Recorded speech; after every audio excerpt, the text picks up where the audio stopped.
এবং রাষ্ট্রের মূল সমস্যা ও মৌলিক সমস্যা সমূহ এবং সমাধানের উপায় বিষয়ে ইসলামী সমাজের উদ্যোগে জাতীয় প্রেস ক্লাবের তোফাজ্জল হোসেন মানিক মিয়া হলে সাংবাদিক ও সুধীজনদের সাথে আজকের এই মত বিনিময় সভা। সম্মানিত উপস্থিতি, আজকের এই মত বিনিময় সভার এই পর্যায়ে গুরুত্বপূর্ণ আলোচনা রাখবেন আজকের মত বিনিময় সভার প্রধান আলোচক, মানবতার কল্যাণকামী বন্ধু আপসীন আলিমুদ্দিন, আল্লাহর সার্বভৌমত্বের ভিত্তিতে তারই আইন বিধানের প্রতিনিধিত্বকারী নেতা, ইসলামী সমাজের সম্মানিত আমির হযরত সৈয়দ হুমায়ুন কবির সাহেব। আসসালামু আলাইকুম ওয়া রাহমাতুল্লাহ। আমরা শুরুতেই মহান রব, সার্বভৌম ক্ষমতার একমাত্র মালিক, বিশ্বজগতের সৃষ্টিকর্তা আল্লাহ তাআলার শুকরিয়া আদায় করি। সকলে বলি আলহামদুলিল্লাহ। সাথে সাথে রাসূল করিমের উপর দুরূদ পাঠ করি সাল্লাল্লাহু আলাইহি ওয়াসাল্লাম। সম্মানিত উপস্থিতি, প্রিয় সাংবাদিক বন্ধুগণ, সুধীমণ্ডলী, উপস্থিত প্রশাসনের সাথে সম্পৃক্ত বিভিন্ন পর্যায়ের দায়িত্বশীল কর্মকর্তাবৃন্দ, আপনাদের সকলকে ধন্যবাদ জানিয়ে সকলের কল্যাণ এবং শান্তি কামনা করে আমরা আজকের যে বিষয়, সমাজ এবং রাষ্ট্রের মূল সমস্যা ও মৌলিক সমস্যাসমূহ এবং সমাধানের উপায়, এ বিষয়ে সংক্ষিপ্তভাবেই কথা বলবো, কারণ আপনাদের মতামতেরও প্রয়োজন আছে। এই জন্যই আমরা সংক্ষিপ্ত আলোচনা করে আপনাদের থেকে মতামত নিব ইনশাল্লাহ। প্রথমেই সমস্যা আসলে কি? আমার যা প্রয়োজন, যদি এটা আমার না থাকে, এটা আমার সমস্যা। প্রয়োজনের অভাবকেই সমস্যা বলা। শান্তি দরকার, শান্তি নাই, এটা সমস্যা। দুনিয়ায় শান্তিপূর্ণভাবে বসবাস করার জন্য আমার জানের নিরাপত্তা দরকার, মালের নিরাপত্তা দরকার, আমার যাবতীয় প্রয়োজন যথাসময়ে যেন আমি পাই, এরকম ব্যবস্থা থাকা দরকার। যে এগুলির যথাযথ ব্যবস্থা না থাকে, তাইলেই বুঝতে হবে এখানে সমস্যা আছে। তা আমরা প্রথমে মূল সমস্যা নিয়ে কথা বলব। যেই সমস্যা কোনো সমাজে রাষ্ট্রে থাকলে অন্য সমস্যার সমাধান করতে গেলেও সমাধান হবে না, বরং সমস্যা আরও বেড়ে যাবে। আপনার নিয়ত যতই ভালো হয়, ভালো নিয়তেও যদি আপনি মূল সমস্যাকে বহাল রেখে, মৌলিক সমস্যাসমূহকে বহাল রেখে সমাধান করার জন্য চেষ্টার পর চেষ্টা করেন, সমাধান তো হবেই না, বরং দেখা যাবে আরো নতুন কিছু সমস্যার সৃষ্টি হয়েছে। তা আমরা আজকে এই বিষয়টা কেন আপনাদের উদ্দেশ্যে, জাতির উদ্দেশ্যে, বিশ্বের উদ্দেশ্যে আনলাম আজকের এই মত বিনিময় সভায়, কারণ আমাদের প্রিয় বাংলাদেশ সহ মক্কা মদিনার দেশ সৌদি আরব সহ সারা পৃথিবীর প্রত্যেকটা রাষ্ট্রেই সমস্যা দিন দিন বাড়ছে। যুক্তরাষ্ট্র, ওখানে আরো অনেক বেশি সমস্যা, এবং এই রাষ্ট্রের যারা নেতা, সরকার, তারা বিভিন্ন রাষ্ট্রে আরো সমস্যার সৃষ্টি করছে। তাহলে এখনই সময়, আমরা যদি সমাধান চাই তাহলে সমস্যা চিহ্নিত করে সমাধানের পথে চলতে হবে। তাই আসুন আমরা সর্বপ্রথম মূল সমস্যাটা জেনে নিই। এবং এই সমস্যাটা বলার আগে বলছি, মানুষ সমাজবদ্ধ জীব, মানুষের প্রয়োজনে সমাজ এবং রাষ্ট্র। সমাজ এবং রাষ্ট্রের অন্যতম প্রধান পার্থক্য হচ্ছে সমাজের বল প্রয়োগের ক্ষমতা নাই, রাষ্ট্রের বল প্রয়োগের ক্ষমতা আছে। সমাজের জন্য নির্দিষ্ট কোনো ভূখণ্ডের দরকার হয় না, কিন্তু রাষ্ট্রের জন্য নির্দিষ্ট ভূখণ্ডের প্রয়োজন হয়। সমাজ এবং রাষ্ট্রের এই দুটো পার্থক্য বলে আমি বলছি, মৌলিক বিষয় কিন্তু সমাজ এবং রাষ্ট্রের একই।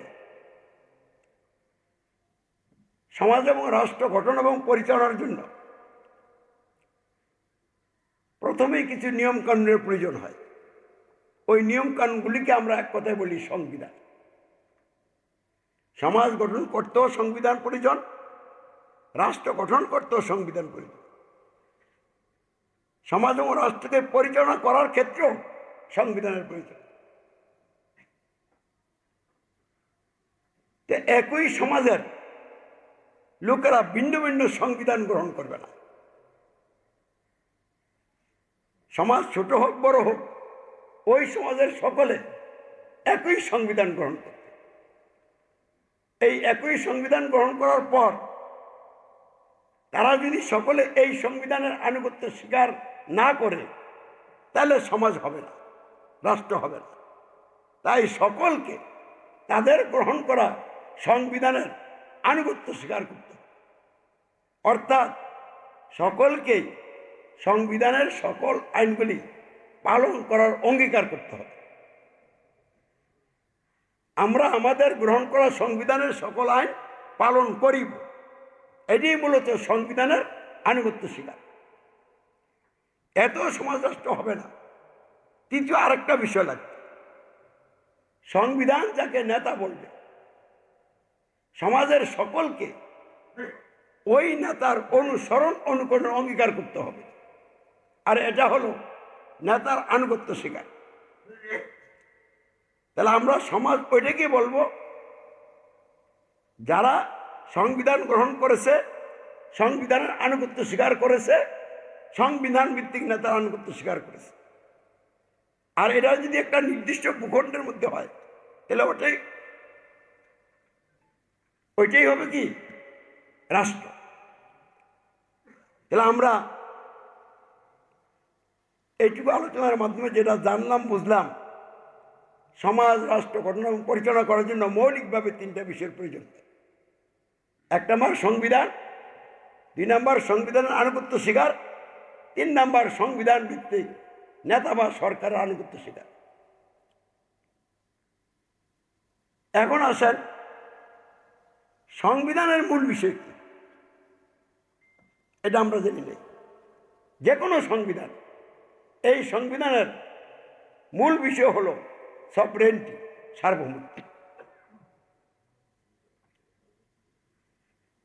সমাজ এবং রাষ্ট্রের ক্ষেত্রে সার্বভৌমত্বের মীমাংসা না করলে কোনো সমাজ রাষ্ট্র গঠন এবং পরিচালনা করা সম্ভব না। কারণ সমাজ ও রাষ্ট্র গঠন এবং পরিচালনা করতে হলে প্রয়োজন আইন বিধান।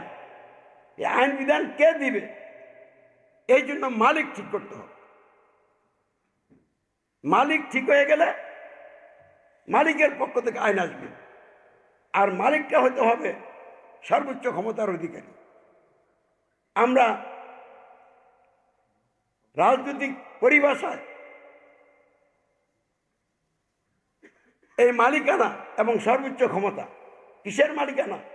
সমাজ এবং রাষ্ট্রের মালিকানা, এবং সমাজ ও রাষ্ট্রকে গঠন ও পরিচালনা করার জন্য আইন বিধান প্রণয়ন এবং প্রয়োগের সর্বোচ্চ ক্ষমতা, এটাকে বলি সার্বভৌমত্ব।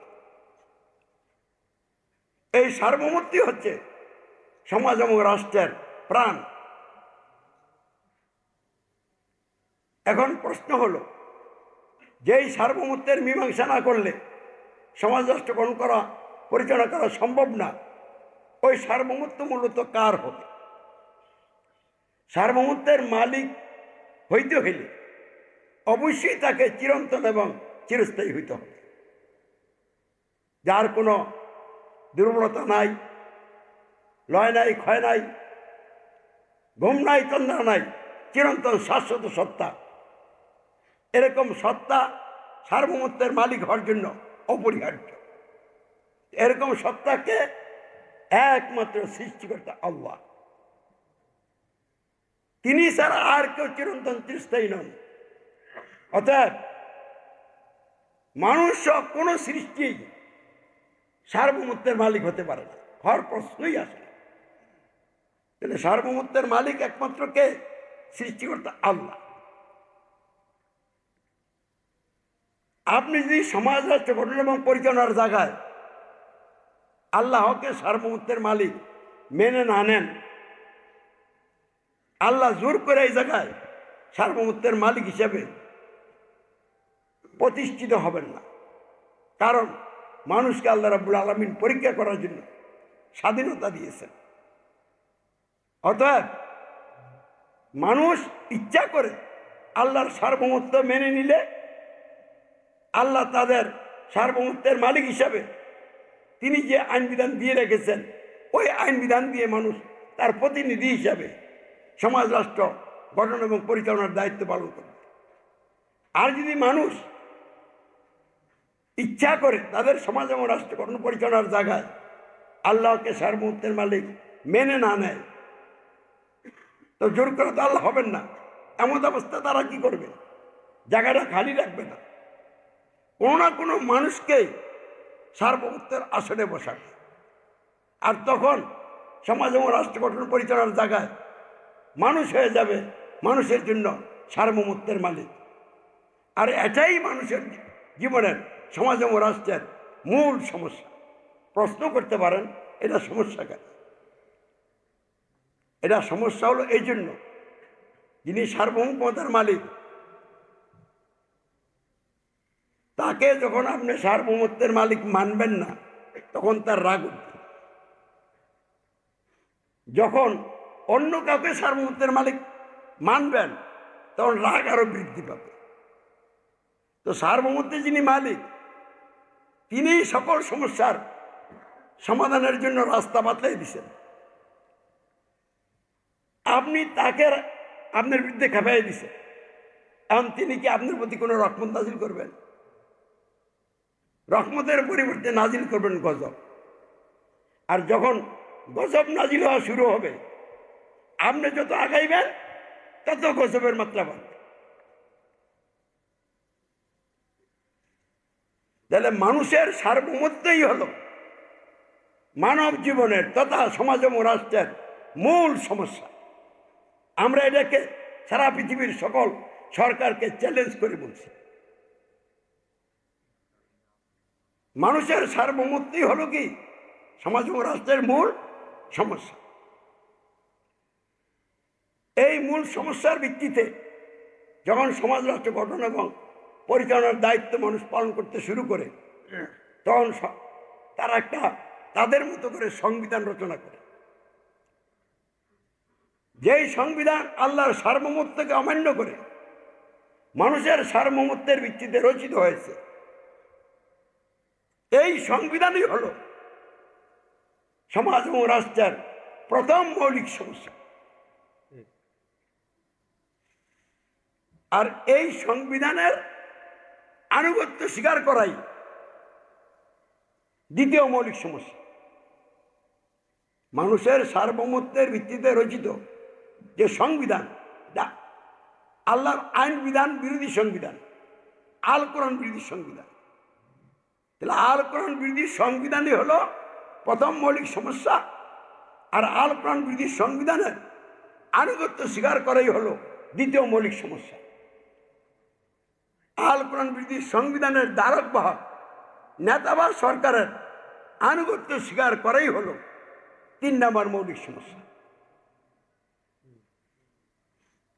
এই 3টা মৌলিক সমস্যার মধ্যে যখন একটা জাতি বন্দী হয়ে যায়, একটা সমাজ রাষ্ট্র বন্দী হয়ে যায়।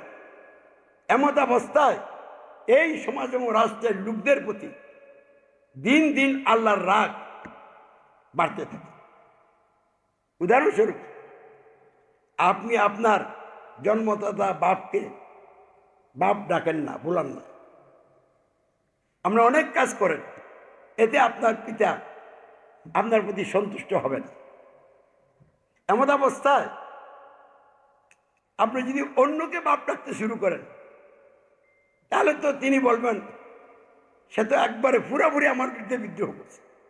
তো আল্লাহর দুনিয়ায় আল্লাহর নাজ নেয়ামত ভোগ করবেন, আপনার চোখ কান হাত পা অঙ্গ প্রত্যঙ্গ মেধা বুদ্ধি যোগ্যতা সব আল্লাহর দান। আপনি যা কিছু ব্যবহার করেন সবই আল্লাহর দান। তো আল্লাহর দিনে বসবাস করে আল্লাহর নাজ নেয়ামত ভোগ করে তার দেওয়া মেধা বুদ্ধিকে কাজে লাগে তাকে সার্বভৌমত্বের মালিক মানবেন না, মানুষকে সার্বভৌমত্বের মালিক মানবেন, তাহলে তার রাগ ওঠারই কথা এবং রাগ খালি বাড়তেই থাকে।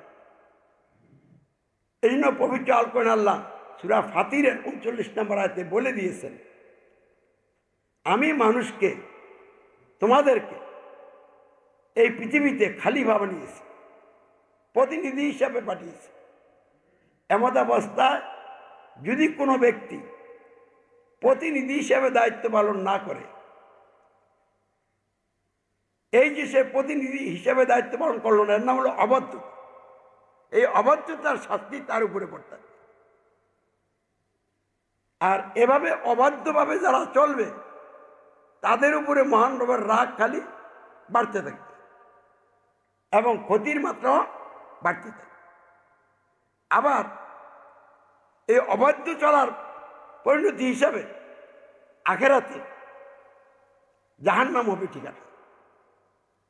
এবং আল কোরআনের বিভিন্ন সূরায় এত সব কথা বলা হয়েছে, যদি একটা মানুষ হিসেবে জীবনযাপন করতে চায় তাহলে সে কোনোদিন মানুষের সার্বভৌমত্ব মেনে নিতে পারবে না।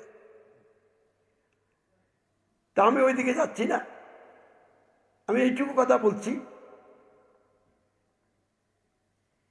এই যে মূল সমস্যা বললাম এবং সাথে সাথে মৌলিক 3টা সমস্যা বললাম, এই সমস্যাগুলি আমাদের বাংলাদেশে আছে কিনা এটা দেখতে হবে।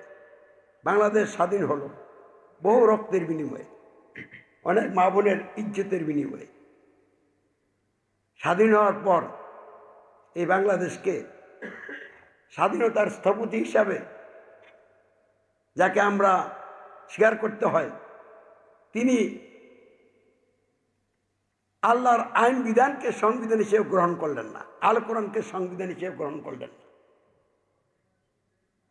তার মৌলিক নীতিমালা হিসাবে গণতন্ত্র, সমাজতন্ত্র, বাঙালি জাতীয়তাবাদ, ধর্মনিরপেক্ষতাবাদ, যার নাম মুজিববাদ, এই মতবাদ দিয়ে তার মতো রাষ্ট্রটাকে গঠন করতে যাইয়া তিনি সব দল ভেঙে এক দল বানাইলেন, বাকশাল। যখনই তিনি পুরোপুরি উদ্যোগী হয়ে তার মতবাদকে কায়েম করার জন্য অ্যাগ্রেসিভ হয়ে গেলেন, তখন আল্লাহ রাব্বুল আলামিন তাকে দুনিয়া থেকে এমনভাবে নিয়ে গেলেন যেটা অত্যন্ত লোমহর্ষক ঘটনা। এটা ছিল শেখ মুজিবের উপরে আল্লাহর রাগ, আযাব এবং গজব। তারপর জিয়া রহমান সাহেব ক্ষমতা আসলেন, আয়সা তিনি তার মতো করে দেশকে সাজানোর জন্য রাজনৈতিক কৌশল হিসাবে বহুদলীয় গণতন্ত্র এনে স্বাধীনতার বিরুদ্ধে যারা ছিল তাদেরকেও রাজনীতি করার সুযোগ দিলেন। কারণ আওয়ামী লীগের সাথে তাদেরকে লাগাই দিতে পারলে ওনার রাষ্ট্র চালাইতে সুবিধা হবে। কিন্তু তিনিও বেশি দিন টিকতে পারলেন না, আল্লাহ তাকেও ধরে ফেললেন। তারপরে এরশাদ সাহেব আসলেন, তিনিও 9 বছর দেশ চালাইলেন।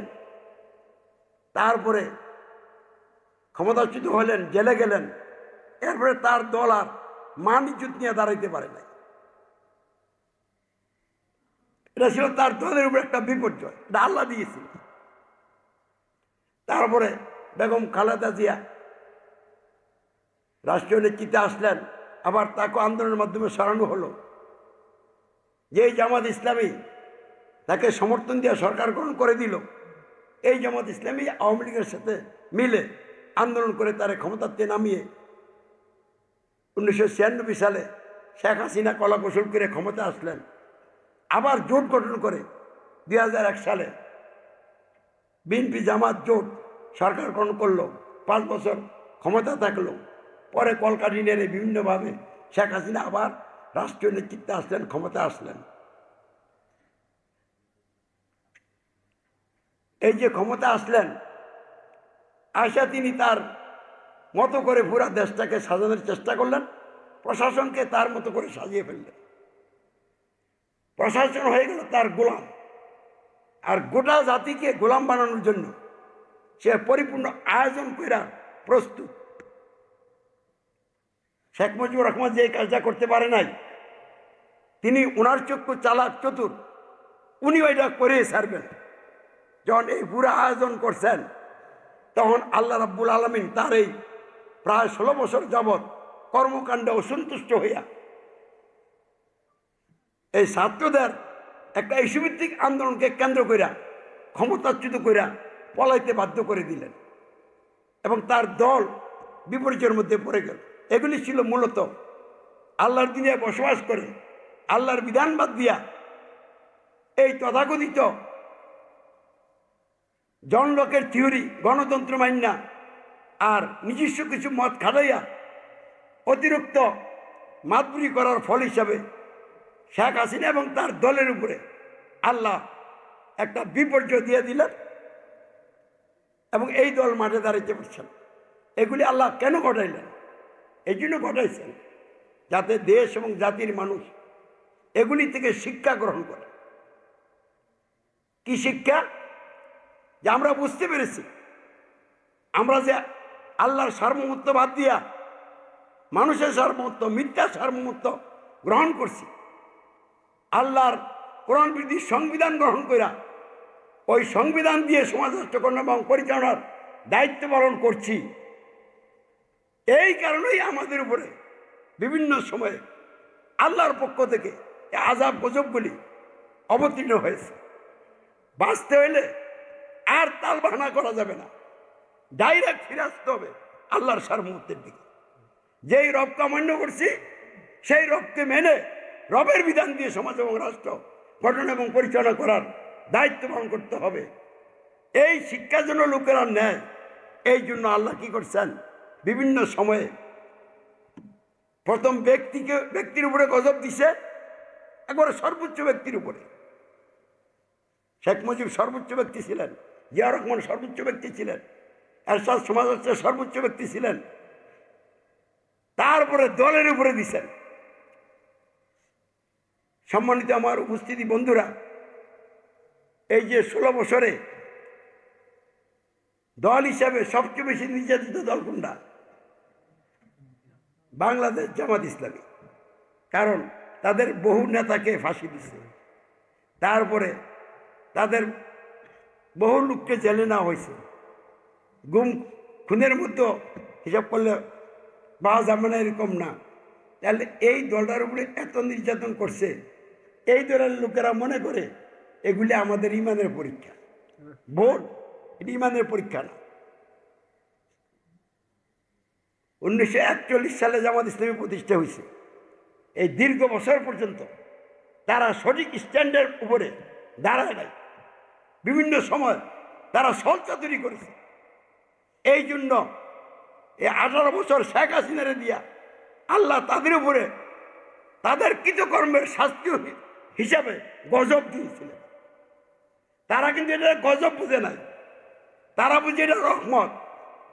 রহমত বুঝা এখন তারা মনে করতেছে সুযোগ আসছে আমাদের জন্য। সুযোগটা কি? দেশে বিদেশে আমাদেরকে মানুষ ভালো মনে করে, সমর্থন করে। এইবার রাষ্ট্রীয় ক্ষমতা আমাদের যাওয়ার সুযোগ আসছে, এবার যাইতে হবে। তাহলে ক্ষমতা যাওয়ার জন্য আমেরিকাকে অসন্তুষ্ট না করে খুশি করে ক্ষমতা যেতে হবে, ইন্ডিয়াকেও খুশি করতে হবে। দেশের মানুষকেও খুশি করতে হবে। আর এই চিন্তা আল্লাহর বিধান থেকে আমাদেরকে দূরে যেতে হবে। কারণ বিশ্ব জাহিলিয়াত তারা যেটা চায়, তারা তো চায় না ইসলাম আসুক। কারণ আমরা যদি তাদের চাওয়াকে লক্ষ্য না করি, ইসলামের কথা বলি, তাইলে তো আমরা ক্ষমতা যেতে পারবো না। এই জন্য এখন আল্লাহর আইন চাই, সত্যকের শাসন চাই, এটা হলো রাজনৈতিক স্লোগান।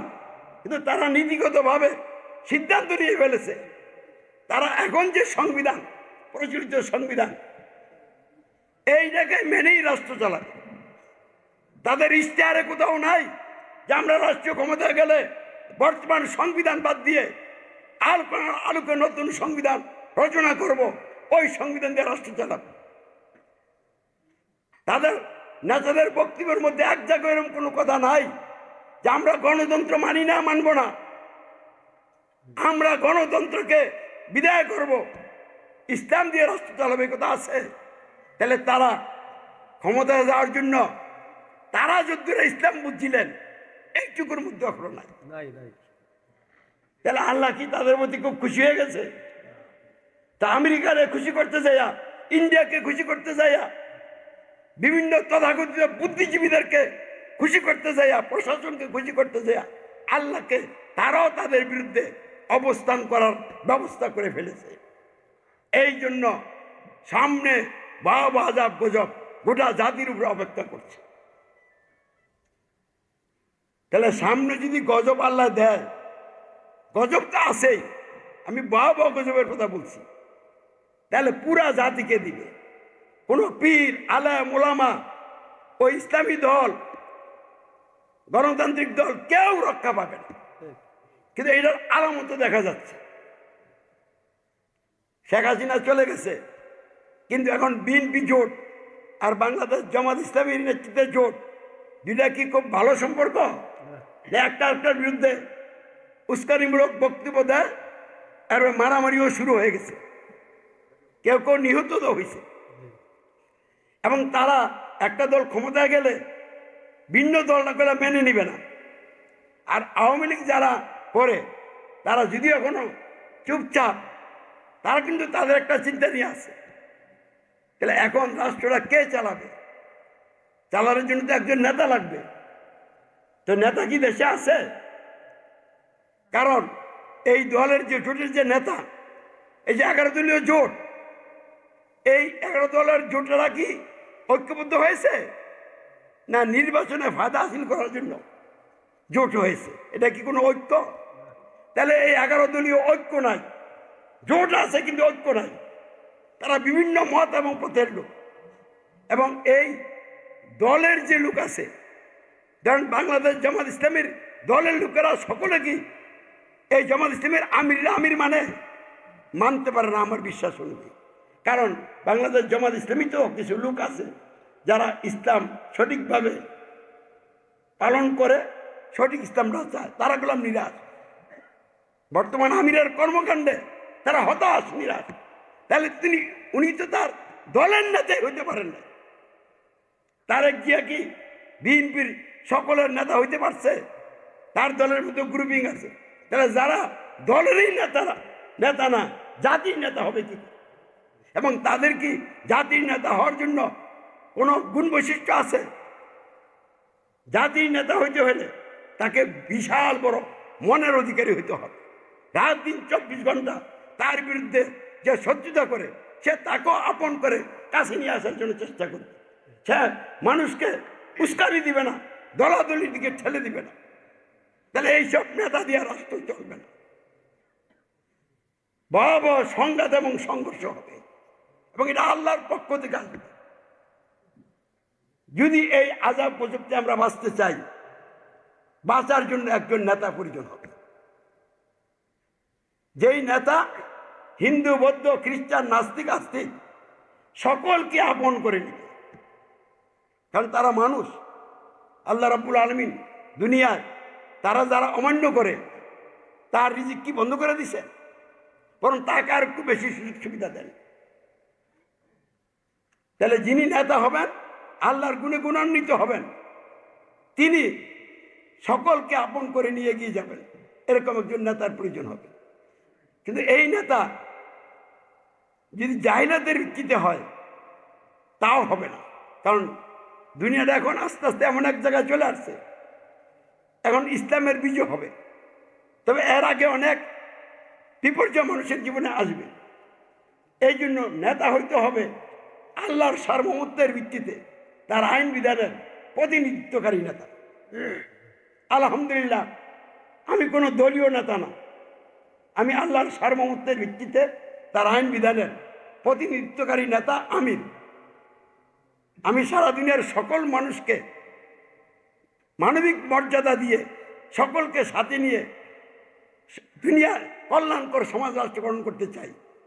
তবে আখরাতের বিষয় এটা তো সকলে নিবে না, যারা নেওয়ার নিবে অল্প সংখ্যকই নিবে, আর যারা নিবে তারাই অন্য সকল মানুষের অন্ন বস্ত্র বাসস্থান শিক্ষা চিকিৎসা সহ জানের নিরাপত্তা, মালের নিরাপত্তা, ইজ্জতের নিরাপত্তা, সকল মানুষের সকল ন্যায্য অধিকার আদায় এবং সংরক্ষণ করে দুর্নীতিমুক্ত, বৈষম্যমুক্ত, ইনসাফ ভিত্তিক কল্যাণকর সমাজ রাষ্ট্র গঠনের নেতৃত্ব দিবেন। এরকম নেতা অবশ্যই প্রয়োজন হবে।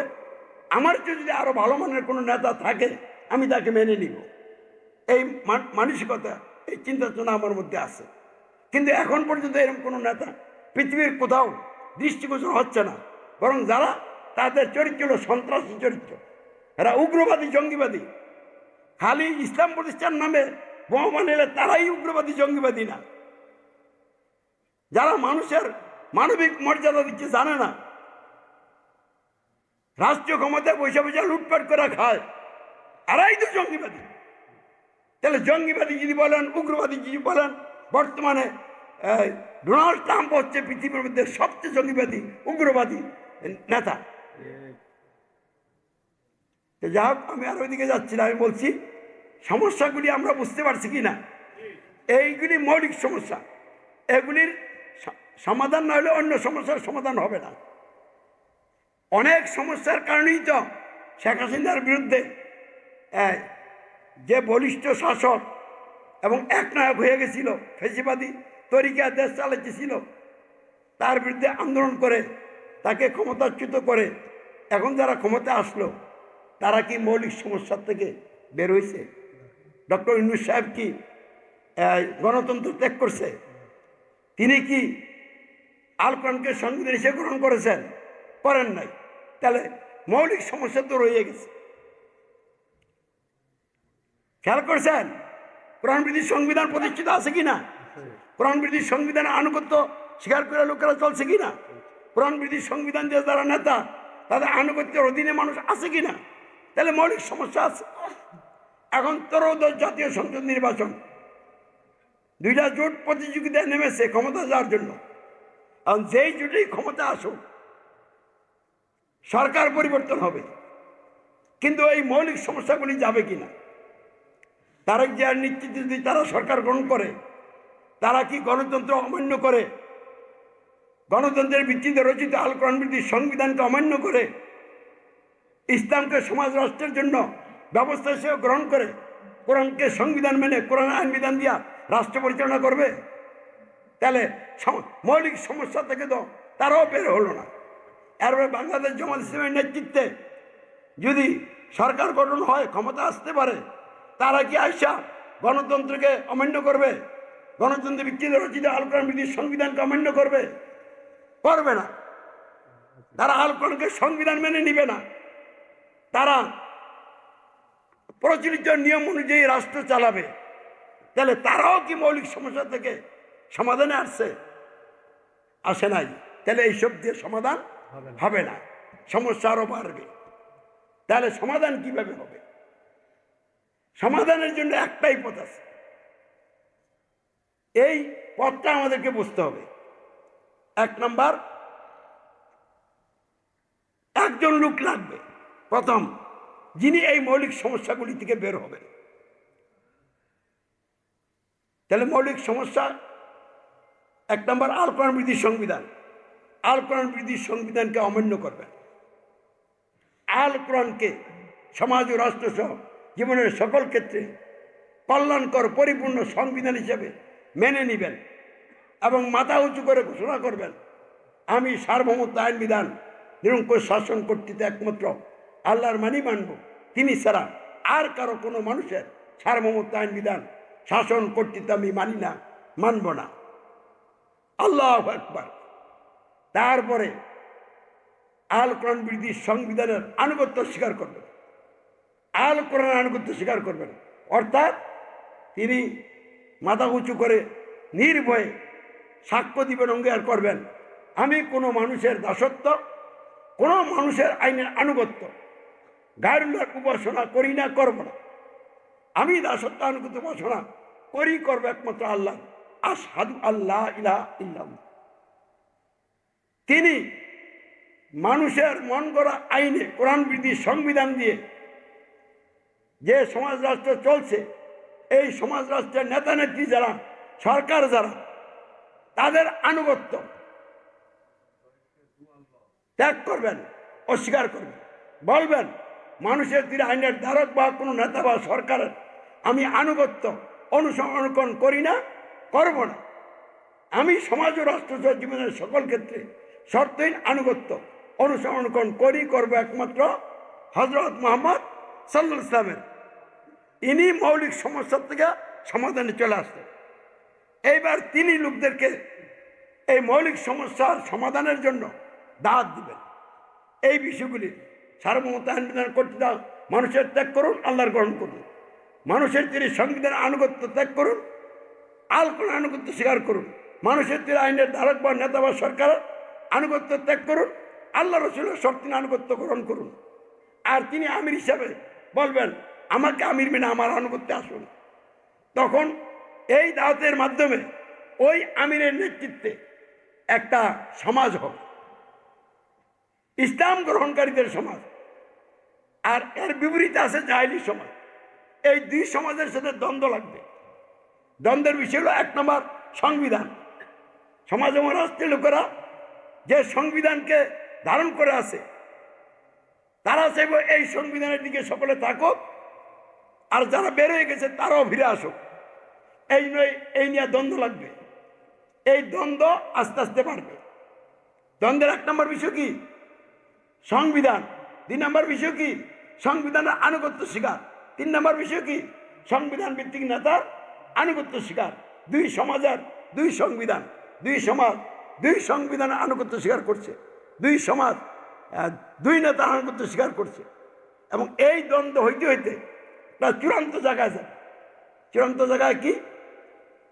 যারা কোরআন বিধি সংবিধান দিয়া রাষ্ট্র চালাইতেছে, সমাজ রাষ্ট্র দখল করে আছে, তারা সহ্য করতে না পারে এই দলের উপরে, নেতার উপরে চূড়ান্ত সিদ্ধান্ত নিয়ে জেল জুলুম শুরু করবে, কাউকে হত্যা করারও সিদ্ধান্ত করবে, যাবজ্জীবন কারাদণ্ড দিবে, নির্বাসনে পাঠাবে। এত কিছুর পরও আমির এবং তার সঙ্গী সাথীরা যদি দৃঢ় থাকে, খালি হাতে আল্লাহর উপর ভরসা করে আল্লাহর দিকে রুজু থাকে, তখন আল্লাহ রাব্বুল আলামিন এই আমির এবং আমিরের সঙ্গী সাথীদের পক্ষ হইয়া যারা দুনিয়া ক্ষমতার দাপট দেখায়, তাদেরকে আযাব গজব দিয়ে ক্ষমতার থেকে সরিয়ে দিয়ে এ আমিরকে রাষ্ট্রীয় নেতৃত্ব দিয়ে দিবেন। অথবা যারা সরকার আছে, তারা পরিস্থিতির শিকার হইয়া অথবা বুঝের ভিত্তিতে আমিরের নেতৃত্বে আনুগত্যে বাদ গ্রহণ করে ফেলবে। যদি বাংলাদেশ সরকার আমার নেতা মেনে আমার আনুগত্যে চলে আসে, তাহলে আর কোরআন বিরোধী সংবিধান এখানে থাকবে না। অথবা তারা যদি আমার ব্যারিকেড দেয়, আল্লাহ যদি আমার পক্ষ হইয়া তাদেরকে আযাব গজব দিয়ে হটাই দেয়, আমাকে রাষ্ট্রীয় নেতৃত্ব দিয়ে দেয়, তাহলে আমি রাষ্ট্রীয় নেতৃত্বে চলে আসলাম। কোরআন বিরোধী সংবিধান বিদায় হয়ে গেল, আর কোরআন সংবিধান হিসেবে রাষ্ট্রে প্রতিষ্ঠা হয়ে গেল। এখন আইসা পর্যায়ক্রমে সমাজ থেকে মানুষের আইনগুলি সরিয়ে আল্লাহর আইন চালু করা হবে। অনেকে এরকম প্রশ্ন করেন, আমরা তো আল্লাহর আইন পালন করতে পারছি না, মানুষের আইন পালন করা লাগে। এই পালনের কথা এখন বাদ দেন, কারণ এখন আপনি মানুষের আইন পালন বাদ দিয়ে আল্লাহর আইন পালন করার পরিবেশ আসে নাই। আমি যেটা বললাম, যদি রাষ্ট্রীয় নেতৃত্ব আমার হাতে আসে, আর এখন যারা ক্ষমতা আছে অথবা সামনে যারা আসবে, তারা যদি ক্ষমতাচ্যুত হয়, তাহলে 1 নম্বরে কি বিদায় হয়েছে বলেন? কোরআন বিধি সংবিধান চলে গেছে। আর আমি কোরআনকে সংবিধান নিয়ে রাষ্ট্রে আসলাম, কিন্তু তারা যে চলে গেছে এই 55 বছর যাবৎ, তারা যে আইনগুলি অফিস আদালতে চালু করছে, এই আইনগুলি কি নিয়ে গেছে না? আইনগুলি আচ্ছা রেখেই তো গেছে। আর আমি আইসা কি একদিনে সব আইন বদলাই বলবো? একদিনে যদি সব আইন বদলাই তাহলে সমাজ অচল হয়ে যাবে। ইসলামের কৌশল হলো সমাজকে অচল করা যাবে না, চালু রেখেই পরিবর্তন করতে হবে। এই জন্য রাষ্ট্রীয় ক্ষমতা আসলে পর্যায়ক্রমে মানুষের আইন সরাইয়া আল্লাহর আইন চালু করতে হবে। এভাবেই সব সমস্যার সমাধান হবে, এছাড়া আর কোনো সমাধানের পথ নাই। তাই আসুন আমরা সমাধান চাইলে এই সমাধানের পথে ঐক্যবদ্ধ হই, দলাদলি বন্ধ করি, আমরা ঐক্যবদ্ধ হয়ে সমাধানের পথে এগিয়ে চলি। আমি এখন নেতৃত্ব দিচ্ছি, আপনারা যদি কেউ আমার চেয়ে আরো ভালোভাবে নেতৃত্ব দিতে পারেন দেন, কিন্তু এখন পর্যন্ত এরকম কেউ আমার সামনে আমি দেখতেছি না। কারণ তারা ভয় পায় যে সারা দুনিয়া জাতিসংঘ কোরআন বিরোধী সনদ দিয়া চলছে, আর প্রত্যেকটা রাষ্ট্র জাতিসংঘের অধীনে আছে, তাদের বহু বিশাল ক্ষমতা। আসলে কি তাদের বিশাল ক্ষমতা? একদম মাকড়সার জাল। এগুলি মহান রবের ইচ্ছায় মুহূর্তের মধ্যে তছনছ হয়ে যাবে। এই বিশ্বাসের উপরে আমাদেরকে এগিয়ে যেতে হবে। আল্লাহ আমাদেরকে সমস্যাগুলি প্রত্যেকে যেন চিহ্নিত করে সমাধানের পথে এগিয়ে যেতে পারি, কবুল করে বলেন আমিন। সকলকে ধন্যবাদ। সালাম, আসসালামু আলাইকুম রহমতুল্লাহ। এবার কারো কোনো প্রশ্ন থাকলে বলেন। আমার কথা হলো, এখন ধরেন জাতীয় সংসদ নির্বাচন, ত্রয়োদশ জাতীয় সংসদ নির্বাচন আর মাত্র কয়েকদিন বাকি। আপনারা কাকে সমর্থন করছেন এবং আপনাদের প্রার্থী আছে কিনা, এবং হ্যাঁ না ভোটে আপনারা কাকে দিতে চান? যদি এই বিষয়টি একটু আপনার যে ইসলামিক চিন্তাধারা কি বলেন এই বিষয়টি খোলামেলা বলতেন। যেহেতু জাতীয় প্রেস ক্লাবে আপনি এসেছেন এবং মত বিনিময় সভা সাংবাদিক ও সুধী সমাজদের নিয়ে করছেন, দেশবাসী বিশ্ববাসী এখন দেখবে কিন্তু ইন্টারনেটের দিকে বলুন।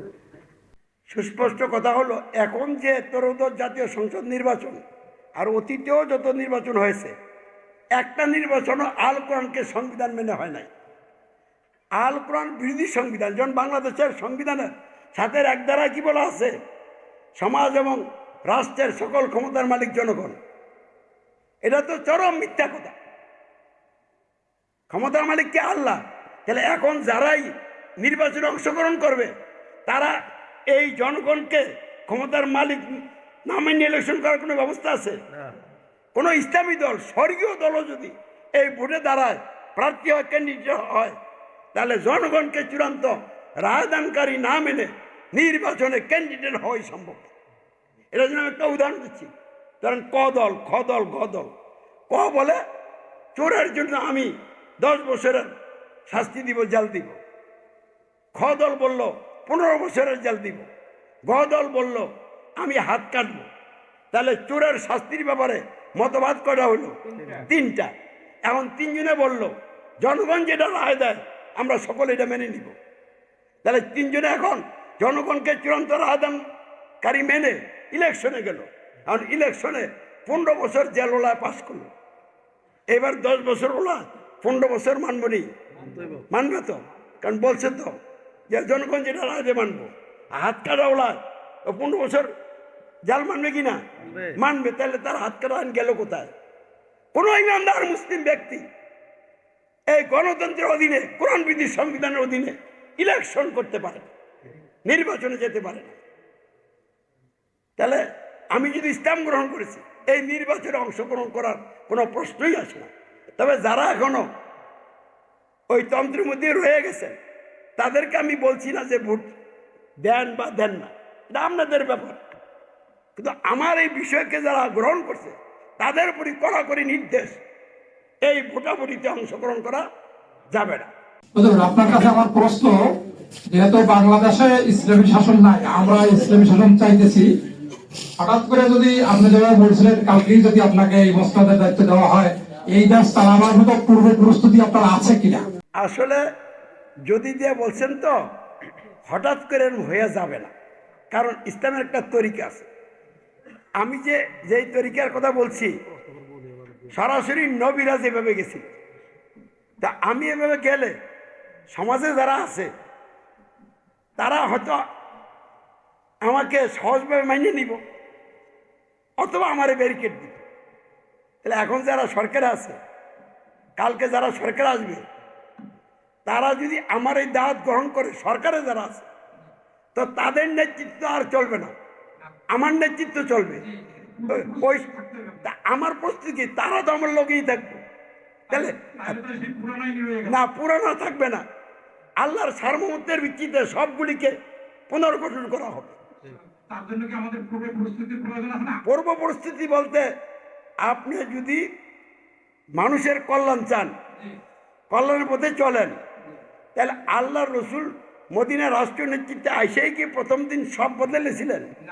তাহলে রসুল কিভাবে বদলেছেন এই ধারাটা আছে না, আমরা ওইটা দিয়েই সমাজ পরিবর্তন করব।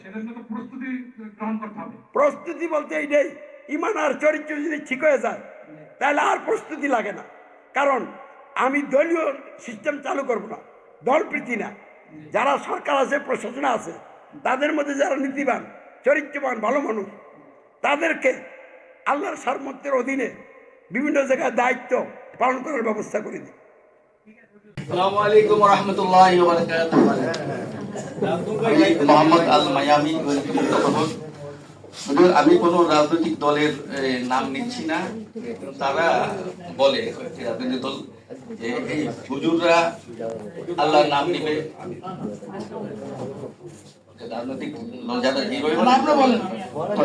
হুজুর তারা আল্লাহর নাম নিবে, মসজিদে থাকবে, দোয়া দুরূদ পড়বে, তারা ধর্ম নিয়ে থাকবে।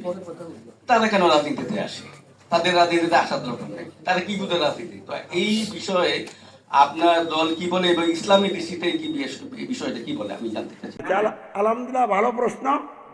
প্রচলিত যে ইসলাম, আমাদের সমাজে একটা প্রচলিত ইসলাম আছে, এটা এস্টাবলিশড। কোনটা? যে ইসলাম ধর্ম মানুষ ধর্মীয় আচার অনুষ্ঠানে সীমাবদ্ধ থাকবে।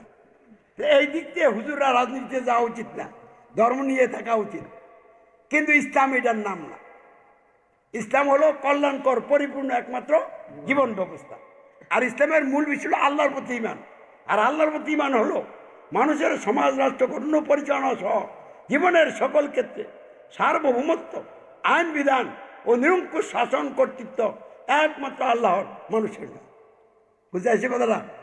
তো ঈমানই তো টপ মোস্ট রাজনীতি, কারণ সার্বভৌমত্ব আল্লাহর। কারণ রাজনীতির মূল বিষয় হলো সার্বভৌমত্ব, সভরেন্টি। তাহলে ইসলাম বলে সভরেন্টি একমাত্র আল্লাহ, আর কারণ না। তাহলে ইসলাম শুরু হয়েছে রাজনীতি দিয়া। ইসলাম ওই রাজনীতি, গণতন্ত্র রাজনীতি নয়, দুর্নীতি। কারণ নীতি কোনটা? সার্বভৌমত্ব আল্লাহর, এটা নীতি। জনগণের সার্বভৌমত্ব দুর্নীতি, রাজার সার্বভৌমত্ব দুর্নীতি, শ্রমিক শ্রেণীর সার্বভৌমত্ব দুর্নীতি, সেনাবাহিনীর সার্বভৌমত্ব দুর্নীতি, শ্রমিক শ্রেণীর সার্বভৌমত্ব দুর্নীতি। পৃথিবীর কোথাও রাজনীতি নাই, সব দুর্নীতি পৃথিবীতে চলছে। আর আমি রাজনীতির কথা বলছি। এই তথাগত ইসলামী দলগুলো কোনো রাজনীতির কথা বলে না। তারা বাতিল রাজনীতির নিচে মাথা নত করে তারা ক্ষমতা দেওয়ার জন্য পাগল হয়ে গেছে। এমপি মন্ত্রী হইলেই তাদের অনেক খুশি হয়ে যাবে। আমার যদি সকলাইয়া বলে এই সংবিধান বহাল রাখা, এই সংবিধানের অধীনে আপনি প্রধানমন্ত্রী হয়ে যান, কশ্চিনকাল আমি দায়িত্ব নেব। কারণ আমার কাছে ক্ষমতা যাওয়া বড় না। কারণ এই সংবিধান মেনে ক্ষমতা গেলে আমি তো নষ্ট হয়ে গেলাম। আল্লাহ রসুলকে মক্কা আবু জাহেলরা ক্ষমতা দিতে চাইছিল, কিন্তু শর্ত হলো আমাদের দাওয়াত বন্ধ করতে। তিনি দাওয়াত বাদ দিয়ে ক্ষমতা গ্রহণ করেন না। আবার মদিনায় তিনি ক্ষমতা গ্রহণ করছেন। বর্তমান যে সরকার ব্যবস্থা বাংলাদেশের সরকারের প্রেক্ষিতে বিভিন্ন মহল বলছে যে তারা যে বর্তমান বাংলাদেশের প্রেক্ষিতে আল কোরআনের সংবিধান দিয়ে সরকার চালানো সম্ভব নয়। সেক্ষেত্রে আপনার কি মন্তব্য করেন? এটা সম্পূর্ণ মিথ্যা কথা। আল কোরআন দিয়ে চালানো তো সম্ভব না, আর কোরআন দিয়ে চালালেই সমাজ চলবে। এখন তারা বলে কেন জানেন? এটা আমার বুঝ বলতেছি। তারা বলে যে এখন দুনিয়াটা যেইভাবে জাহিলাতে ভরপুর হয়ে গেছে, তাদের বোমা আছে, এই সেই অনেক কিছু আছে না, মানে এইগুলির বিরুদ্ধে আমরা যে কি করব? আসলে মুসলমানের ইমানদারের শক্তি হলো আল্লাহ। আমার বিশ্বাস হলো বাংলাদেশে যদি আমরা রাষ্ট্রীয় নেতৃত্বে আসি, আল্লাহ নিয়ে আসে, তাহলে ইন্ডিয়া, পাকিস্তান, চীন, রাশিয়া, আমেরিকা কেউ মানবে না। এই হলো বর্তমান পৃথিবীর অবস্থা।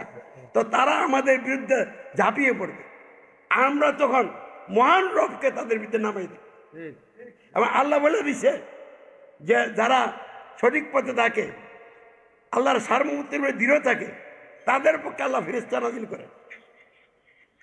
তাহলে ফেরেশতা নাজিল করলে ফেরেশতারা আইসা আমাদের পক্ষে কাজ করবে, অবশ্যই কাজ করবে। ফলে তারা কিছুই করতে পারবে না। ভেবেন যে বিমান নাই, এই নাই, সেই নেই, কেমনে পারবেন? আসলে আল্লাহ বলছে যা আছে তা নিয়ে দাঁড়ায় দাও। ঘটনা ঘটাবো আমি।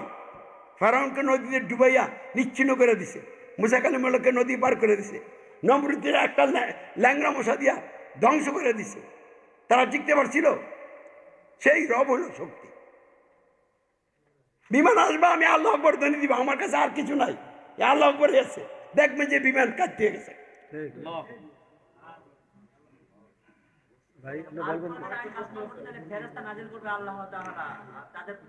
আমি এটা বলি নাই, মানে আল্লাহ বলছে ইমানদারদের পক্ষে ফেরেশতারা দুনিয়াও সঙ্গী সাথী, আখিরাতেও সঙ্গী সাথী। ধরেন আমার সাথে আল্লাহ ফেরেশতা পাঠাই দিছে, আমি দেখি না, আপনি আমারে ঘুষি দিতে আইসেন, আমার পক্ষইয়া আল্লাহ কইছে তুই ঘুষি দিস না, তুই আমার উপরে ছেড়ে দে। আল্লাহ ফেরেশতা দিয়ে আমাদের ঘুষি দিয়ে ফেলাই দিছে। এরকম ঘটনা কিন্তু কিছু ঘটছ। আমাকে বিভিন্ন জায়গায় ব্যারিকেড দেওয়া হয়েছে, কিন্তু যারা ব্যারিকেড দিচ্ছে তারা টিকতে পারেনি, তারা পরাজিত হয়ে গেছে। 2003 সালে আমাকে জয়েন্ট ইন্টারভিউ ছেড়ে দেওয়া হয়েছিল। বাংলাদেশের সকল গোয়েন্দা সংস্থার ঊর্ধ্বতন কর্মকর্তারা রিমান্ড নিছে। রিমান্ড নেওয়ার পরে তারা ঠকাই গেছে আমার কথা শুনে, কারণ আমি না, এটা ন্যায় কথা। তারা শেষ মধ্যে বলছে আপনার কথা রাইট, কিন্তু সারা দুনিয়া এখন জাহিলাতে আছে, তাহলে আমরা জন্য দোয়া করেন। তাহলে এটা ঘটনা কে ঘটাই দিল? আবার 18 সালে আমাকে সিটিডিসিতে নেওয়া হয়েছিল, এখানে জিজ্ঞাসাবাদ করা হয়েছে। তারপরে ওনারা বলছেন আপনি যে কথা বলছেন এই কথাতে বোঝা যায় আমরা বাংলাদেশের ব্যবস্থা মানেন না, পৃথিবীর কোনো ব্যবস্থাই মানেন না। আমাদের কোন দেশে পাঠাইতাম, দেশ খুঁজা পায় না।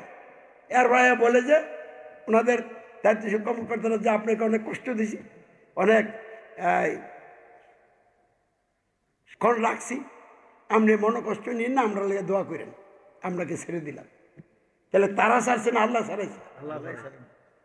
এই যে এখানে আমি বক্তব্য রাখতেছি, এখানে আমার বক্তব্য রাখার সুবিধা ব্যবস্থা কে করে দিচ্ছে? আল্লাহ। এটা আমার বিশ্বাস, কারণ এক সেন্সে এটা ব্যবস্থার বিরুদ্ধে, রাষ্ট্রদ্রোহী না। কিন্তু কেউ কেউ আমাকে এইসব কথা শুনে রাষ্ট্রদ্রোহী বলতে চায়। আসলে আমি রাষ্ট্রদ্রোহীর কোনো কথা বলি নাই।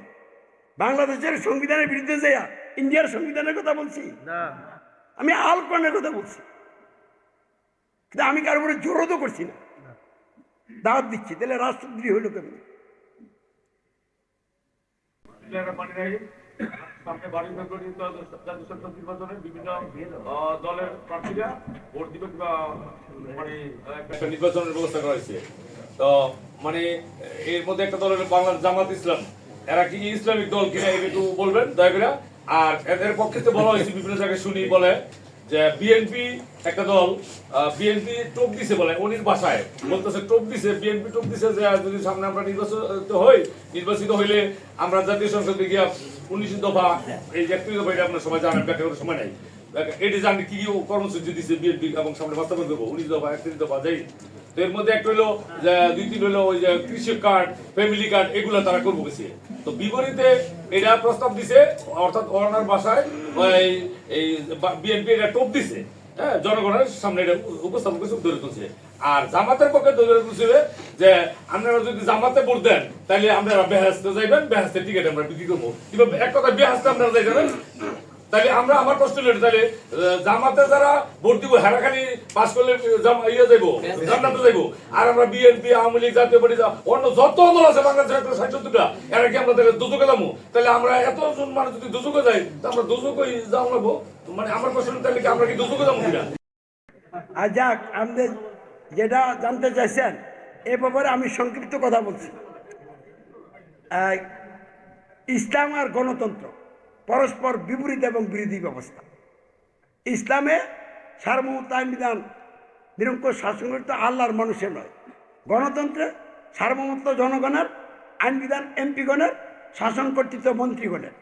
তাহলে গণতন্ত্র গ্রহণ করলে ইসলাম বাদ দেওয়া হয়। তারপরে ইসলামে দাসত্ব আইন করতে বসুন আল্লাহর, আর গণতন্ত্রে মানুষের আইন পালনের মাধ্যমে মানুষের দাসত্ব। ইসলামে শর্তের আনুগত্য আল্লাহ রসুল হযরত মুহাম্মদ সাল্লাল্লাহু আলাইহি ওয়াসাল্লাম। আর গণতন্ত্রে গণতন্ত্রী যে নেতা হবে এই নেতা তো শর্ত পূরণকারী নেতা না। আবু বকর রাদিয়াল্লাহু তাআলা আনহু ছিলেন শর্ত পূরণকারী নেতা, কোরআন সুন্নাহর অধীনে থেকে কোরআন সুন্নাহ ভিত্তিক নেতৃত্ব দিচ্ছেন। কিন্তু গণতন্ত্র দিয়ে যারা সরকার হবে তারা তো কোরআন সুন্নাহর অধীন নেতা না। তাহলে এই নেতাদের আনুগত্য করার কথা বলে গণতন্ত্রে, ইসলামে বলে এই নেতাদের আনুগত্য করা যাবে না। তাহলে ইসলাম আর গণতন্ত্র কি এক না একটা একটা বিরোধী? বিরোধী, সাংঘর্ষিক। তো যারা গণতন্ত্র মাইনা দল গঠন করছে, ভোটের কথা বলে গণতন্ত্র মাইনা দল গঠন করছে, এই দলই তো ইসলামী দল না। তাহলে বাংলাদেশে কোনো ইসলামী দল নেই আমি ইসলামী সমাজ ছাড়া। আর সব দল হইল, আমি এইটার 3টা কথা দিয়ে বলি বাংলাদেশের প্রেক্ষাপটে। গণতান্ত্রিক দল, ধর্মভিত্তিক গণতান্ত্রিক দল, আর ধর্মীয় দল। আওয়ামী লীগ, বিএনপি, এনসিপি এরা হলো গণতান্ত্রিক দল। আর বাংলাদেশ জামাত ইসলামী, ইসলামী আন্দোলন বাংলাদেশ, খেলাফত মজলিস, বাংলাদেশ খেলাফত মজলিস ইত্যাদি যত দল আছে এরা হলো ধর্মভিত্তিক গণতান্ত্রিক দল, একটাও ইসলামী দল না। এরপরে যারা ধর্মীয় দল রাজনীতিতে নাই, তাবলিগ জামাত, আহলে হাদিস, তারপরে মনে করেন পীর মুরিদ যে চলছে, এরা হলো ধর্মীয় দল। এরা রাজনীতির মধ্যে নাই, ধর্ম নিয়ে আছে। তো কোন তন্ত্রের অধীনে তারা ধর্ম পালন করে? গণতন্ত্রের অধীনে। সব জাহিলিয়াতের মধ্যে। আর এর মধ্যে আপনি নিজে যদি জান্নাতে যেতে চান তাহলে আপনাকে প্রথম গণতন্ত্র ত্যাগ করতে হবে, আর অন্য কোনো তন্ত্র গ্রহণ করা যাবে না। গ্রহণ করতে হবে ইসলাম। কিভাবে গ্রহণ করবেন? 1 নম্বর, অন্তরে দৃঢ়ভাবে বিশ্বাস আনবেন সার্বভৌমত্ব আইন বিধান নিরঙ্কুশ কর্তৃত্ব একমাত্র আল্লাহর মানুষের নয়। আর মুখে ঘোষণা দিবেন আমি মানুষের সার্বভৌমত্ব আইন বিধান কর্তৃত্ব মানি না, মানবো না, সার্বভৌমত্ব আইন বিধান কর্তৃত্ব মানবো একমাত্র আল্লাহর। 2 নম্বরে, অন্তরে দৃঢ়ভাবে বিশ্বাস আনবেন দাসত্ব আইনগত ঘোষণা একমাত্র আল্লাহর, অন্য কারণ নয়। আর মুখে সাক্ষ্য অঙ্গীকার দিবেন আমি সাক্ষ্য দিচ্ছি, অঙ্গীকার করছি দাসত্ব আইনগত ঘোষণা আল্লাহরই করবো, তিনি ছাড়া আর কারো দাসত্ব আইনগত ঘোষণা করি না, করবো না। 3 নম্বরে, মানুষের বিশ্বাস আনবেন অন্তরে শর্তহীন আনুগত্য, অনুসরণ, অনুকরণ একমাত্র হযরত মুহাম্মদ সাল্লাল্লাহু আলাইহি ওয়াসাল্লামের, অন্য কারণ নয়। অতঃপর সাক্ষ্য অঙ্গীকার দিবেন আমি শর্তহীন আনুগত্য, অনুসরণ করবো একমাত্র হযরত মুহাম্মদ সাল্লাল্লাহু আলাইহি ওয়াসাল্লামের। তিনি ছাড়া অন্য কোনো নেতা, মানুষের আইনের ধারকবান নেতার আনুগত্য, অনুসরণ করি না, করবো না। তাইলে আপনি ইসলাম গ্রহণকারী হয়ে যাবেন।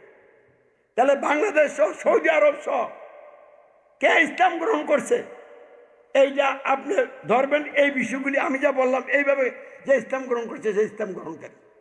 সৌদি আরবে রাজতন্ত্র, ওইখানে কি ইসলাম আছে?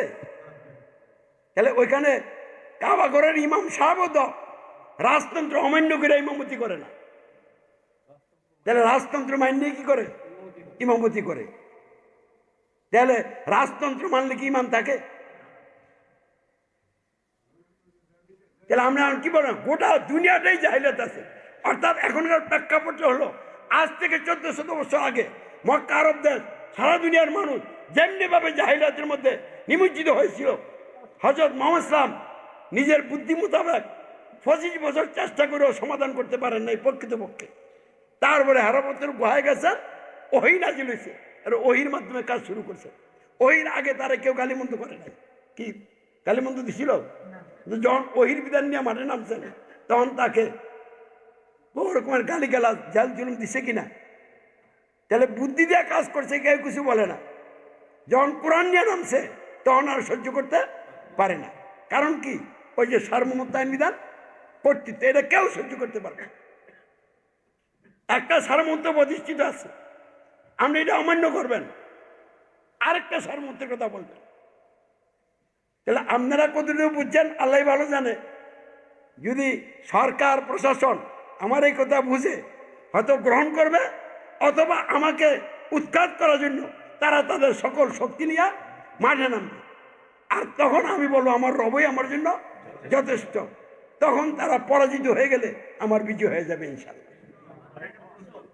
ইসলামী সমাজকে আমরা সবসময় রাজপথে দেখি বা বিভিন্ন জায়গায় আন্দোলনে দেখি, কিন্তু আজকে আপনাদেরকে পেয়েছি এই প্রশ্ন করার সুযোগ। আজকে একটু সুযোগ দিবেন আপনারা, প্রশ্ন নেওয়া এবং দেওয়া সবকিছু মিলে।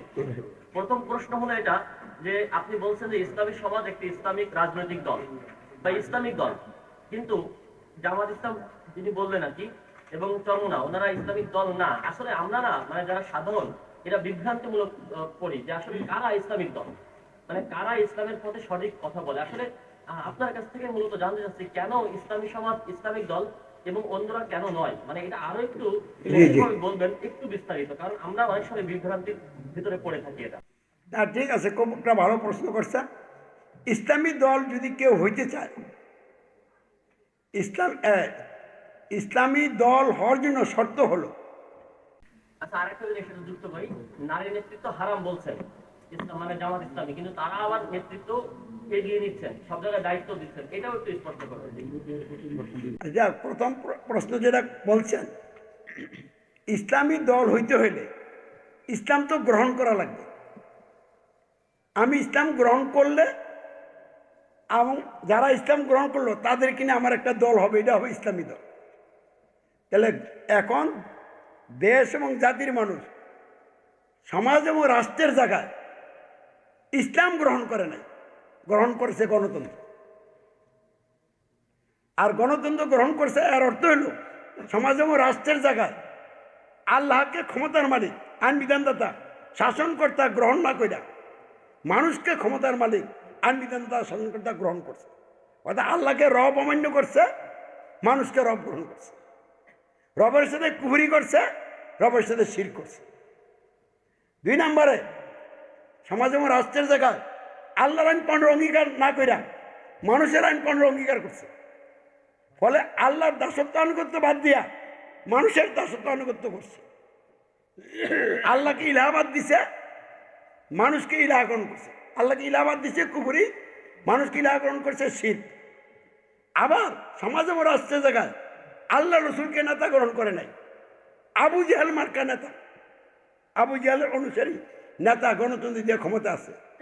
কারণ এই নেতার আনুগত্য স্বীকারের কথা বলছে গণতন্ত্র, আর কোরআন বলছে আল্লাহ রসুলের আনুগত্য করতে হবে। আল্লাহ রসুলের অবর্তমানে আল্লাহ রসুলের অনুসরণকারী নেতার আনুগত্য করার কথা বলছে।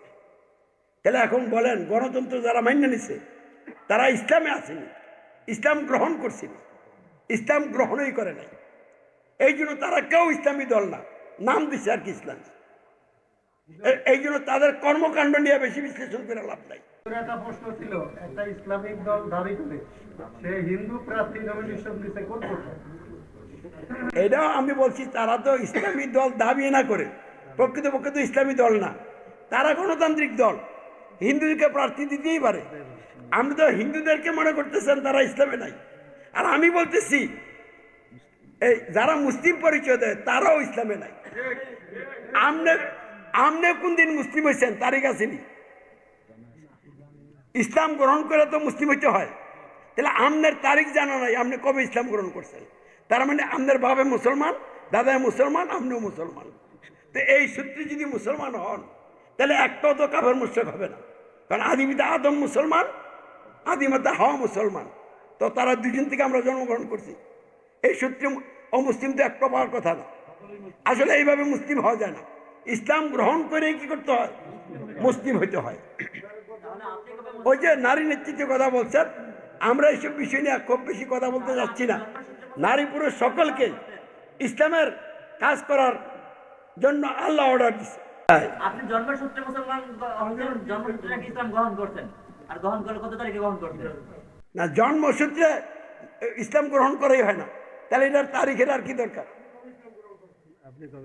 আমি কবে করছি? আমি এই 1983 সালে জাহাঙ্গীরনগর ইউনিভার্সিটিতে লেখাপড়াকালীন সময়ে মুফতি আব্দুল জব্বার রাহমাহুল্লাহ তার একটা বক্তব্য শুনি। ওই বক্তব্যের পর আমি তখন ইসলামী ছাত্র শিবিরের জাহাঙ্গীরনগর ইউনিভার্সিটি শাখার সভাপতি। তখন আমি দেখলাম এতদিন পর্যন্ত মুসলিম না হয়েই ইসলামের কথা বলছি। এই নতুন করে আমাকে কী করতে হবে? বুঝতে হবে। তখনই আমি ইউনিভার্সিটিও ছেড়ে দিছি। এমএসসি পরীক্ষা না দিয়া আমি ওনার পিছনে দীর্ঘ দিন থাকছি। হ্যাঁ, তার নেতৃত্বের আনুগত্যে থাইকা আমি কাজ করি, কারণ তিনি আল্লাহর সার্বভৌমত্বের অধীন নেতা, রসুল অনুকরণকারী নেতা। এই জন্য ওনার আনুগত্য করছি। উনি বৈধ নেতা। জন্মসূত্রে মুসলমান, তাহলে তারা কি মুসলমান নন? না, আসলেও না। এই ইসলাম তো বলে না। আমি আপনারা বলি মুসলমান, আপনি আমারে বলেন মুসলমান, তো কোরআন তাদেরকে মুসলমান বলে না। হুজুর, তাহলে আপনি যে এই যে মুসলমান হইলেন, তার আগে কোন ধর্মে ছিলেন? এই এখন আপনারা যেই ধর্মে আছেন, প্রচলিত ধর্মে, ধর্ম কোনটা বুঝছেন? মানে প্রচলিত ইসলাম হলো এই গণতন্ত্র করা যাবে, নামাজ হজ জাকাতের আমলও করা যাবে। তাহলে প্রচলিত ইসলামে এই গণতন্ত্রের ইলেকশনও করা যায়, নামাজও করা যায়। আর প্রকৃত ইসলামে গণতন্ত্রের সাথে কোনো আমরা অংশগ্রহণ করতে পারবেন না। আচ্ছা, একদিনই কি আর শেষ হবে? আবার পরে বলবো ইনশাল্লাহ। এদিকে কি যেন বলতে আসলেন? মানে তো আমি সাহেব আপনার মাধ্যমে জানতে চাই যে আমাদেরকে অনেকে বলে যে আপনারা তো জোট ভোট নির্বাচন দিবেন না, তাহলে অন্তত হা ভোট এবং না ভোট, না ভোটটা অন্তত দেন, অথবা হা ভোট দেন। হা ভোট না ভোটে তো সমস্যা নেই। হা এবং না ভোটটা আসলে কি জাতির, আপনার মাধ্যমে জাতিকে জানাতে চাই। আচ্ছা, গুরুত্বপূর্ণ কথা বলছেন। জুলাই সনদ নামে একটা সনদ তৈরি হয়েছে নাকি? এইটার পক্ষে দিলে হা, বিপক্ষে দিলে কি না। এখন হা পাস করলে হা, মানে এই সনদ গ্রহণযোগ্য হবে। না যদি পাস করে এটা গ্রহণযোগ্য হবে না। তাহলে এখানে চূড়ান্ত রায়দানকারী কে? জনগণ। ইসলামের চূড়ান্ত রায়দানকারী কে? আল্লাহ। তাহলে প্রথমেই তো জনগণকে চূড়ান্ত রায়দানকারী মাইন্ডেই আপনার হায়নায় যেতে হবে। আর আমি তো বলতেছি জনগণকে চূড়ান্ত রায়দানকারী আমি মানিই না, মানবই না, মানলেই মানুষ থাকবে না। তাহলে হাও যাওয়া যাবে না, নাও যাওয়া যাবে না। আর এই জুলাই সনদের মধ্যে কি আল্লাহর সার্বভৌমত্বের কথা আছে? তাহলে এটা কি এর সনদ? এটাতে কি হবে? এটা কাগজে থাকবে, যে ক্ষমতা যাবে সে তার বাহাদুরি দেখাবে, অপব্যবহার করবে। এই পর্যন্ত যারাই যখনই ক্ষমতা গেছেন, সব সরকার ক্ষমতার অপব্যবহার করছে। ইসলামী রাষ্ট্র যদি হয়, আল্লাহর ইচ্ছা যদি আমি রাষ্ট্রীয় নেতৃত্বে আল্লাহ আমার দেয়, আমি বুড়াবুড়িতে যাব না, আমি ক্ষমতার চেষ্টাও করছি না, আমি দাওয়াত দিয়ে যাচ্ছি। এতেই যদি রাষ্ট্রীয় নেতৃত্ব আল্লাহ আমাকে দিয়ে দেয়, আল্লাহ বলছে দিয়ে দিব, আমারও দিব বলে নাই, বলছে ইমানদার সৎকর্মশীল লোকদেরকে আমি রাষ্ট্রীয় নেতৃত্ব দিব, আল্লাহর ওয়াদা। তা আমি এবং আমার সঙ্গী সাথীরা যদি ইমানদার সৎকর্মশীল হইতে পারি, আল্লাহর কাছে একটা সংখ্যা লাগবে এবং মান লাগবে। তো সংখ্যা আর মানে যদি আল্লাহর কাছে গ্রহণযোগ্য হয়ে যায়, তাহলে আল্লাহ দিয়ে দিব, কেউ ঠেকাই রাখতে পারবে না। এইভাবে এইভাবে এই না না একটা সুযোগ হানা ভোট, তাহলে জুলাই সনদে আল্লাহর সার্বভৌমত্বের কথা তো নাই। তাহলে এই সনদ মান্য যারা ক্ষমতা আসবে, তারা ক্ষমতার অপব্যবহার করবে। এখন সবচেয়ে ভালো দল কেটা বাংলাদেশে?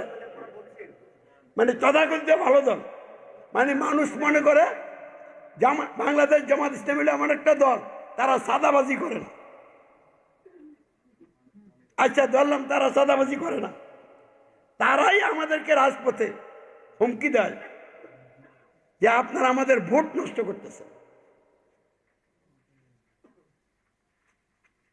নির্বাচনটা যায় এলো, তাহলে এই যে অ্যাটিচিউডটা, এটা কি শেখ হাসিনার অ্যাটিচিউড না? ক্ষমতা না যেই এই অ্যাটিচিউড, আর ক্ষমতা গেলে তখন হ্যাঁ এই অল্প দিনই তো 12ই ফেব্রুয়ারি আসতে নির্বাচন হয়ে সারুক, এরপরে যে ক্ষমতা আসে এরপরে আমার সাথে তারা কি আচরণ করে এইটা একটু লক্ষ্য করে নাম তারা। শুধু আমি এখানে একটু কথা বলতে চাচ্ছি, আপনি বারবার বলছেন যে ক্ষমতা আসলে জনগণের ক্ষমতা পারলে এখানে 5 বছরের জন্য তাদের জনগণের প্রতিনিধি হিসেবে সেবক হিসেবে পাঠানো হয়। আসলে মনে করেন কি, জনগণ তো নিয়ম অনুযায়ী প্রতিনিধি বানায়, মালিক হলো জনগণ, তাহলে তারা ক্ষমতা যায় আর এই কথার মধ্যে থাকে না। এটা ভোট নেওয়ার জন্য জনগণ মালিক বলে, ভাষণ বক্তৃতায় বলে, কিন্তু ক্ষমতা যাওয়ার পরে ওই যে ক্ষমতা যায় সে জনগণের কল্যাণ নিয়ে এত ব্যস্ত না, নিজের কল্যাণ নিয়ে ব্যস্ত না। কর্মচারী হিসেবে তাদেরকে 5 বছরের জন্য ওখানে নিয়োগ দেওয়া হয়। কর্মচারী হিসেবেই দিছে, কিন্তু তারা কি কর্মচারী থাকতেছে? কারণ কি জানেন, মানে জনগণের কর্মচারী হওয়া উচিত না, কর্মচারী হইবেন মূলত কার? আল্লাহ, আর জনগণের হইবেন সেবক, খাদেম। তাহলে আপনি ক্ষমতায় গেলে যদি আল্লাহকে রব না মানেন, তো আল্লাহর ভয় আপনার মধ্যে থাকবে না। একটা মানুষ যদি ভালো মানুষ হইতে হয়, তার মধ্যে জবাবদিহিতার একটা বিষয় থাকবে। তাহলে কার কাছে জবাবদিহি করবেন? আল্লাহর কাছে। আল্লাহর কাছে জবাবদিহির চেতনা নিয়া, বিশ্বাস নিয়া যে নেতৃত্বে যাবে, রাতের অন্ধকারও সে কোনো অন্যায় করবে না, যদিও অন্যায় করার অনেক স্কোপ থাকবে। এই জন্য মূল কথা হলো ঈমান আর চরিত্র আর তাকওয়া, আল্লাহ ভীতি, এই গুণগুলি না হইলে সমস্যার কি হবে না? সমাধান হবে না।